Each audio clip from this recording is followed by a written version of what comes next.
నా హిందూ బంధువులారా, మనము బొట్టు పెట్టుకోవాలన్నా, మనము గుడికి పోవాలన్నా, వీధులల్లో బతుకమ్మ ఆడాలన్నా, మనము గణేష మండపాలు నిలబెట్టాలన్నా, దుర్గామాతని పూజించాలన్నా, అయ్యప్ప మాల ధరించాలన్నా మళ్ళా ఈ ఎంఐఎం రజాకార్ల పర్మిషన్ తీసుకోవాల్సిందే.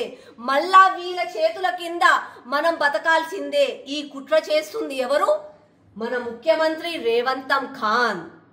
అసలు ఇదంతా ఏంది అని అంటే, డీలిమిటేషన్ పేరు మీద 150 ఉన్న జిహెచ్ఎంసి సీట్లని 300 సీట్లకు చేసి వీళ్ళకు పెద్దపీట వేయాలని చెప్పి కుట్ర చేస్తున్నారు రేవంత్ ఖాన్. మొన్న జూబ్లీ హిల్స్ లో ఎన్నికలు జరిగినాయి, మనందరికీ తెలిసింది.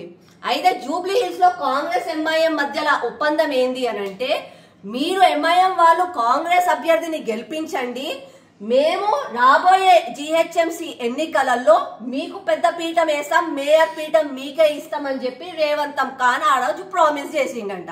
ఆయన ఇచ్చిన మాట నిలబెట్టుకోవాలి కదా, ఇక వేరే మాటలు ఏవి నిలబెట్టాడు. ఇచ్చిన గ్యారెంటీలు తెలంగాణలో ప్రజలన్నిటినీ పక్కన పెట్టేసిండు. ఆయన ఇచ్చిన మాట నిలబెట్టుకోవాలని చెప్పి 150 ఉన్న డివిజన్లని 300 డివిజన్లుగా చేసి అందులో వీళ్ళకు పెద్ద పీఠం వేస్తారట.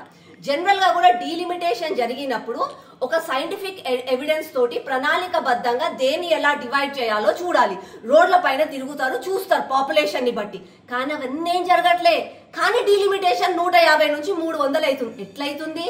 దారుసలాం ఆఫీస్ లా వీళ్ళిద్దరి కనుసైగల ముందు రేవంత్ ఖాన్ కొంతమందిని పంపించి ఆడ బిర్యానీలు, ఇరానీ ఛాయ్లు తాగిపిస్తూ వాళ్ళకి డివిజన్ చేసుకుంటూ మొత్తం మైనారిటీ ఓట్లు ఎక్కడైతే ఉన్నాయో ఆ మైనారిటీ ఓట్లని సుమారుగా ఒక 120 డివిజన్లు వీళ్ళు గెలిచేటట్టుగా, వీళ్ళ పై చెయ్యి ఉండేటట్టుగా కుట్ర వన్నుతున్నారు రేవంత్ ఖాన్. ప్రజలారా ఒక్కసారి గ్రహించండి వీళ్ళ కుట్ర ఏందో. అంటే మన జిహెచ్ఎంసి 150 నుంచి 300లకు తీసుకుపోవాలి, అందులో 120 సీట్లు ఎంఐఎం అభ్యర్థులు గెలిచేటట్టుగా చేయాలి, వీళ్ళకి అడ్వాంటేజ్ ఇవ్వాలి. మళ్ళా మనము రజాకార్ పాలనల బాధలు పడుతూనే ఉండాలి. ఇది రేవంత్ ఖాన్ ఒక కుట్ర.